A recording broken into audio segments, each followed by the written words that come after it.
I'm Lampasas County Judge Randy Hoyer, and you're listening to Texas County Voice, a podcast for all 254 counties. Thank you for listening. Hello, and welcome to Texas County Voice. I'm Jody Seaborn with the Texas Association of Counties. The National Association of Counties recently held its annual legislative conference in Washington, D.C. The four-day conference brought together some 2,000 county officials from across the nation to discuss the federal policies that affect counties and local taxpayers. Texas counties were well represented, starting with Wise County Judge J.D. Clark, who serves as NACo's second vice president. I had the privilege of joining several of my TAC colleagues to hear leaders from across Texas and the nation tell the county story and elevate the county voice. In this episode, I visit with Matt Chase, CEO and Executive Director of the National Association of Counties. He highlights a few key topics examined at the conference, including mental health and the potential impact of artificial intelligence in county government. And he underscores the importance of partnerships and collaborations between federal, state, and local officials for addressing the practical realities faced by county governments. This episode also features a short interview with Comal County Criminal District Attorney Jennifer Tharp, who, like me, was attending NACo's legislative conference for the first time. Please listen. Matt Chase, Executive Director of NACo, thank you for joining Texas County Voice. Jody, great to see you. Great to be with you this morning. Thanks for traveling to Washington, D.C. We appreciate it. Yeah, we're here having this conversation at the 2024 NACo Legislative Conference. We're thrilled to have you and over 2,000 other county officials this year. This is what we are here on Super Bowl Sunday, so we call this the Super Bowl of county advocacy. This year we're really excited to have over 280 speakers from different federal agencies, members of Congress. We have President Biden coming. We have all sorts of cabinet secretaries, and this is really an important day for us, or week, where this is about the intergovernmental partnership, where we talk often about how federal, state, local officials work together. And I've talked to TAC in Texas counties about this before. At the federal level, we're not considered lobbyists. We're not a special interest group. We are a part of what's called the intergovernmental system, where the White House and each federal agency has an office dedicated to working with other elected officials across state, local, and tribal governments. So we're here as intergovernmental partners to give counties a voice and to talk to our federal partners about the practical realities when they implement policy or write policy. What happens on the ground? What are the day-to-day realities of federal policy? And how does it not just impact our communities, but county governments who are responsible for so many important aspects of our life? Yeah, you serve a similar role to TAC. We are an information and educational resource for our members. Absolutely. And so at this conference, we have, I say, domestic policy, A to Z. We're interacting with almost every federal agency. I used to say everything but DOD, Department of Defense, but we even have a partnership with the Department of Defense today. We're actually working with NASA as well, because NASA has manufacturers who are in almost every state, and they have a supply chain that actually goes across the country, and it's also part of our national security. So our defense partnership is really important because we have counties where there's a lot of land use issues, environmental issues around these military bases, and we're working with the Department of Defense to make sure we're protecting land around our bases so we can have military readiness, that we're not building up to the fence lines and taking away training ground from the Department of Defense. But on our bigger picture issues, we're really here to talk about important things like behavioral health. And there are many federal policies that are making it difficult for counties and our partners to address the mental health crisis, including in our jails, that we have too many inmates who are in our jails that don't belong in our jails. They have behavioral health issues. They need professional medical treatment. And yet we're using our jails as a primary care facility, as you know. We're talking a lot about broadband and making sure that all parts of the country have access to affordable, accessible broadband. And that ties into one of our signature events around generative artificial intelligence. That AI is the new buzzword. I feel like we're in the early 1990s with the internet, where when AOL and we had dial-up, and all of a sudden people are like, what is this internet thing? And I think we're at a similar inflection point with AI. But you can't use AI if you don't have internet access. And what is going to happen to those communities and those individuals that can't access these new tools? Let's talk about AI for a second, because last year NACo formed a exploratory committee, which is co-chaired by Travis County Judge Andy Brown. How's the committee's work progressing? It's really been exceptional. So Judge Brown, and we also have Peter from TAC on your staff, and he is exceptional and one of the leading experts, I think, in county government on AI. So TAC really has a great person there.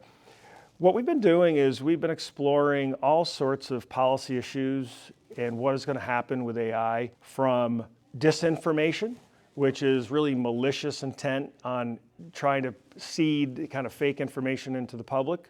How does it impact things like elections?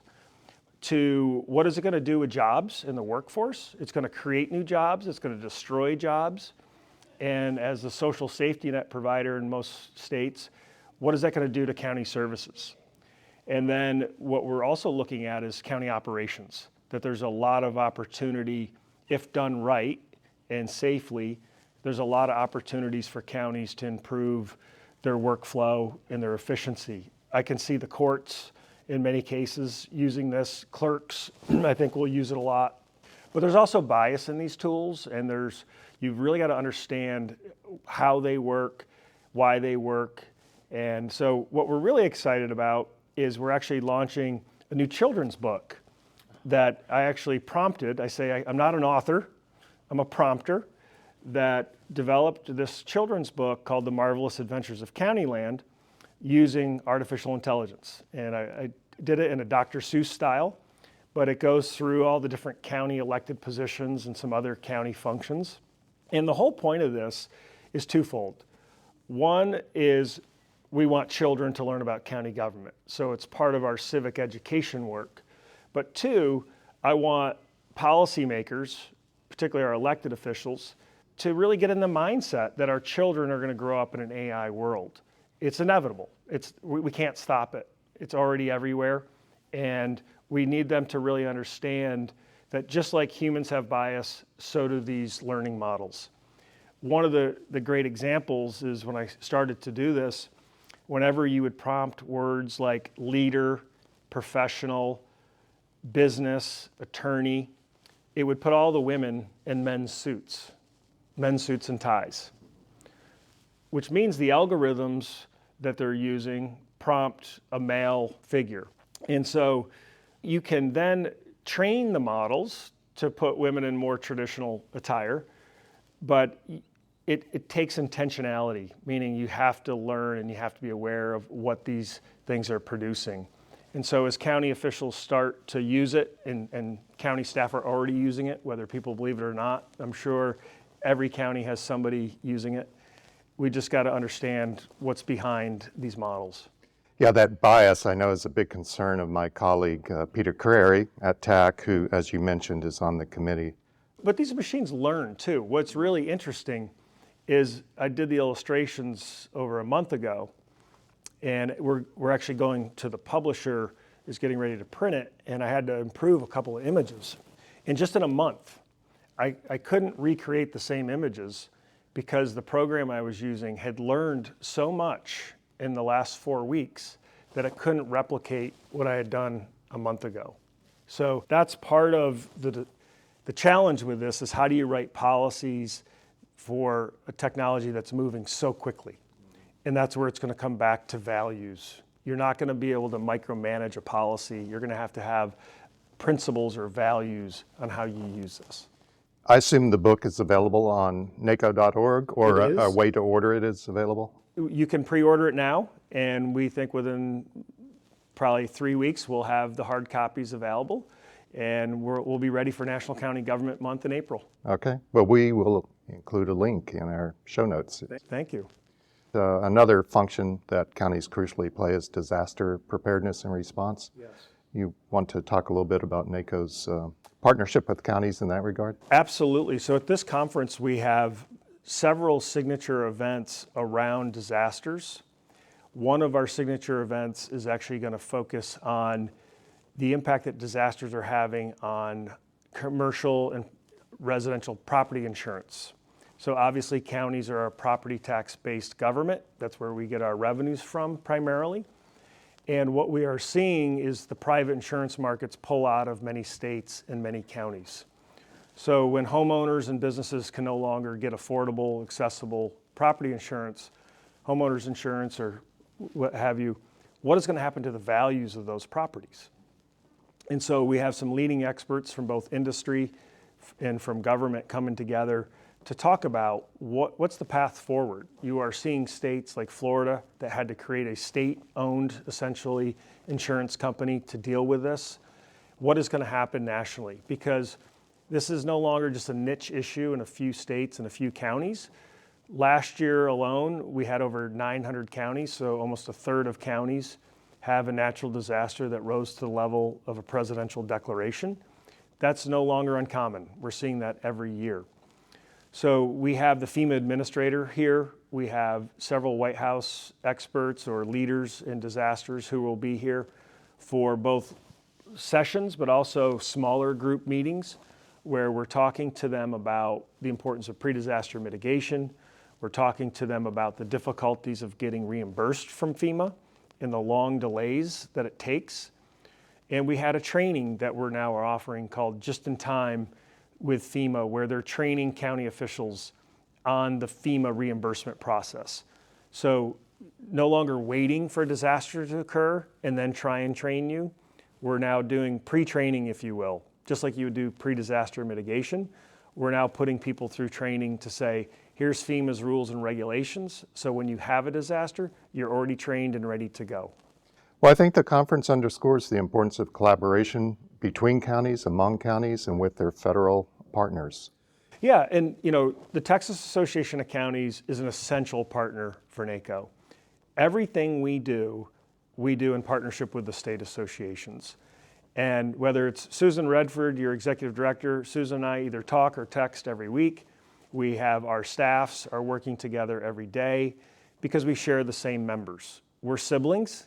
We're not a parent-child relationship with TAC and NACo. We are siblings. We each have our roles and responsibilities. But what is great is that we're seamless, that we just collaborate, whether it's on best practices, whether it's on advocacy. Whenever we meet with members of Congress from Texas, we make sure Megan on your team is informed and knows and is participating. And it's just a seamless partnership, and we couldn't do it without that. Well, we appreciate all you do for Texas counties, and thank you for joining the show. Thank you, Jody. As I mentioned at the top of the show, this was my first time to attend NACo's legislative conference. Another first-time attendee was Comal County Criminal District Attorney Jennifer Tharp. The conference features a packed agenda, but she and I found a few minutes to chat after one of the conference's sessions. I'm here with Comal County Criminal District Attorney Jennifer Tharp. Welcome to Texas County Voice. Thank you so much. It's so great to join you. What got you interested in county government?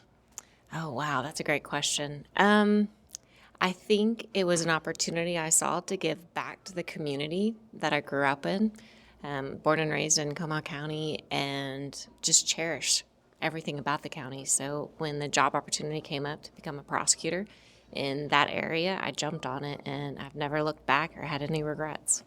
And how long have you been a criminal district attorney? So I joined the office in 2004 as an assistant and then took the office as the elected criminal district attorney in 2011. So I'm in my fourth term, and I will hit 20 total years with the county here in the next month. Some of our listeners may not understand the difference between criminal district attorney and district attorney, so would you mind briefly explaining? Not at all. So I will tell you, my title is kind of backwards in the sense that the type of cases and areas of law that I cover, as a criminal district attorney, I am essentially the county attorney and the district attorney. The title makes it seem as if it's just criminal cases, but I handle both the role of the county attorney and the district attorney. So every kind of civil aspect you can think of, as well as criminal cases from Class C all the way up to capital murder. Well, you're legislative director of the Texas District and County Attorneys Association. Is that correct? Yes, sir. I'm co-chair of the legislative committee for TDCAA. I've had the privilege of working in that role, and former president of TDCAA and former chair of the board. And what are some of the legislative priorities of TDCAA? So TDCAA as a legislative committee does not necessarily take certain forward policy considerations. What we try to do as a legislative committee is influence in a positive way different laws that are being proposed or passed to make sure that it has a practical positive impact and it does not have negative repercussions that perhaps were unintended consequences. So we're here together. We're talking at the 2024 National Association of Counties Legislative Conference. What are some federal legislative priorities that most interest you or maybe concern you? No, great question. This is my first NACo conference, and I have just jumped in head first, and I am learning so many things. For me as a prosecutor, one thing that is really interesting to me and to some degree alarming is how, as law enforcement, we combat child sexual exploitation. It's rampant. It happens in every community, every state. The biggest challenge is with law enforcement getting proactive tools. So we've got a lot of our kids that are being exploited online, and as you can imagine, to prosecute those kind of cases, we have to get the records. Sometimes obtaining those records or having sponsoring witnesses for some of these companies, whether it's a social media company based out of California or sometimes they're platforms that aren't even U.S. based. And so obtaining those records and then having sponsoring witnesses to be able to produce those pieces of evidence in trial, I think from a statewide level, there are a lot of challenges. There's probably some easier federal pieces for federal prosecutors, but the reality is state prosecutors are probably handling more, if not equal, amount of cases as federal prosecutors. Well, I think as part of your visit here to Washington, D.C. and the NACo Legislative Conference, you're planning to visit some of our congressional delegation offices. Is there something you would like to tell them or like them to know that they might not appreciate about county government or your interest and challenges? Yes, that is absolutely one of my planned topics. As I mentioned earlier, securing witnesses when we're trying to prove up different pieces of evidence. For a state prosecutor, if I have a witness in, let's say, a different state like California or Colorado, if that witness is not willing to come voluntarily with my subpoena, I have to go to that state, Colorado or California, go to a judge there to then have them placed under a subpoena. As you can imagine, for a small county like Comal County, that's incredibly expensive, incredibly time-consuming. And so there are just some simple fixes I would submit, especially for criminal cases. There's great protections when you have out-of-state county and out-of-state subpoenas for civil context, but for a criminal context, I think we're all united on the effort to protect kids. And that's usually where I have that great need. So I do think there's opportunity with some simple fixes. I'd also like to see continued partnership from the federal legislative level to make sure that these large companies are complying with law enforcement search warrants. Time is of the essence. And when you've got parents sitting across from your desk talking to you about these cases where their children have been completely taken advantage of, whether it's online or through an online tool, as a prosecutor, you want to be able to get all of that evidence and then be able to show that to the judge or jury in the appropriate court setting. Well, thank you so much for taking a few minutes to talk with us. I appreciate it. Oh, you're most welcome. Thank you for the time. We hope you enjoyed this episode of Texas County Voice. Thank you for tuning in. And a special thank you to NACo's Matt Chase and Comal County's Jennifer Tharp for joining the show. You can find additional coverage of NACo's legislative conference by visiting NACo.org. That's NACO.org. Or by following NACo on X, formerly Twitter, at NACo Tweets. And sign up to attend the Texas Association of Counties' own legislative conference to be held in August in Austin. Prepare for next year's legislative session and engage with your county colleagues from across the state. Early bird registration rates are currently available. Visit county.org/LEGE conference, that's LEGE conference, for more information. Please visit county.org to learn more about Texas counties and the Texas Association of Counties. We'll see you next time.